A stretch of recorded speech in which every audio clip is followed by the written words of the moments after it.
ఖమ్మం జిల్లా నేలకొండపల్లి మండలం వాసవి కళ్యాణ మండపంలో ఏర్పాటు చేసిన బీఆర్ఎస్ పార్టీ మండల సమావేశంకు ఖమ్మం పార్లమెంట్ నుండి పోటీ చేసిన నామ నాగేశ్వరరావు హాజరయ్యారు. ఈ సందర్భంగా నామ మాట్లాడుతూ కాంగ్రెస్ ప్రభుత్వం ఇచ్చిన హామీలు గాలి నీటి బుడగ లాంటివని, రైతులు పండించే వరి పంటకు నీరు అందించలేక వరి పంటలు పూర్తిగా ఎండబట్టి రైతులను నిండా ముంచిన దగుల్బాజీ ప్రభుత్వం అన్నారు. ఇది కాంగ్రెస్ వాళ్ళ మేనిఫెస్టో. కాంగ్రెస్ ప్రభుత్వం ఏర్పడిన వెంటనే 2 లక్షలతో పాటు ఎన్ని అన్నాడు.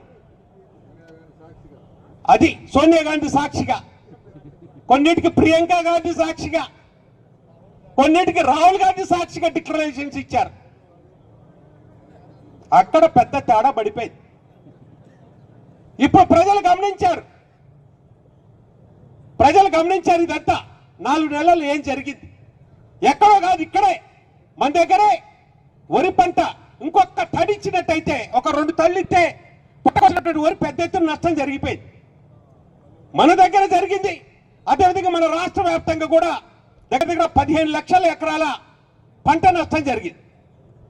మన నాయకుడు ఉండగా 1 ఎకరం ఎక్కడ కూడా దెబ్బతినలే. నీళ్ల గురించి కానీ కరెంటు గురించి కానీ ఎక్కడ దెబ్బతినలే.